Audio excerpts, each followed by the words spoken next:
Is this the smartest bike light in the world? We're here at See.sense HQ to find out.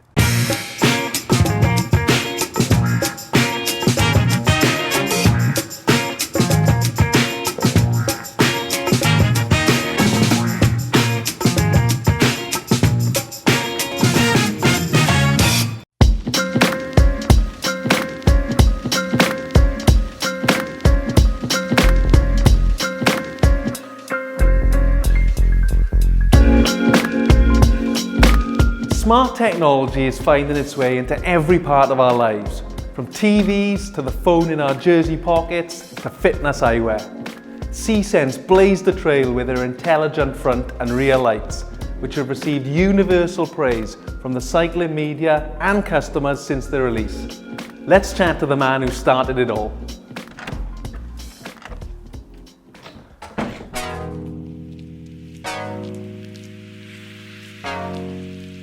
So Phil, how important do you think smart technology will be for cycling and cycling products over the next 10 years? I think it's absolutely critical. I mean, we're seeing more of a move towards improving your performance by being able to measure it, but taking that one step further and being able to analyse and understand it on the fly, I think is the way of the future. And can you tell us a bit more about how See.sense lights came to be and what they do? Of course. So I was a busy executive in Singapore and I had no time to go to the gym, so I took up cycling as a way of getting a bit of exercise into my daily routine. After a few near misses, I looked around and saw that cars all had daylight visible running lights. And I thought, well, if something as big as a car needs it to improve their visibility, then I'd like it on my bike as well. I was cycling along one day thinking about this, and I looked at the smartphone on my handlebars.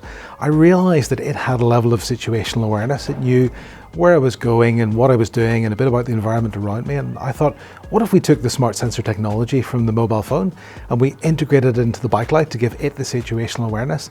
Then it can understand and react to the danger in the environment around me.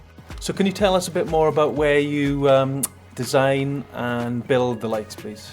Sure. Well, I have a background in electronic and software engineering, so we do all of the design right here in the office. And we've actually invested really heavily in all the prototyping equipment that we need to actually manufacture the prototypes. So we've got a reflow oven, which allows us to very quickly build them. And then we've got things like thermal cameras, which allow us to look at the heat dissipation around the board.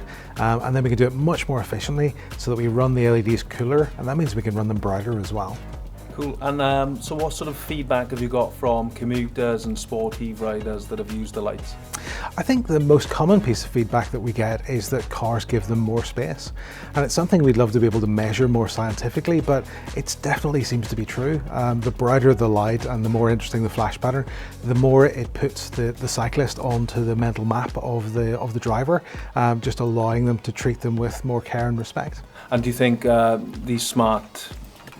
this smart technology is going to be incorporated into bikes, into helmets, into clothing, for the same reason that you've integrated into a light?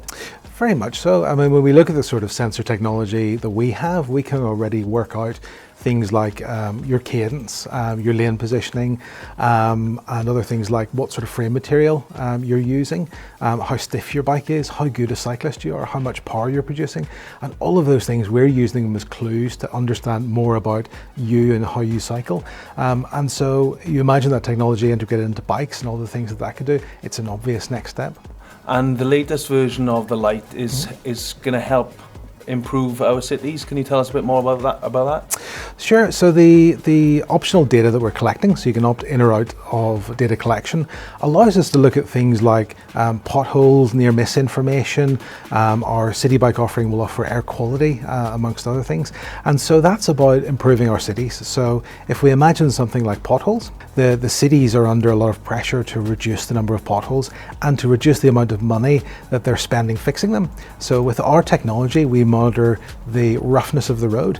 The roughness becomes greater before it actually breaks up and forms a pothole. So you don't realize it when you're cycling around, but you're actually monitoring the roughness for us. So we can predict where and when potholes will form, and that allows the cities to patch them when they're smaller, which is less expensive and more permanent, which is great for everyone. So See.sense have developed this brilliant bike light which reacts to the environment around you as you cycle. What cycling products do you think smart technology could be incorporated into? Let us know in the comment section below.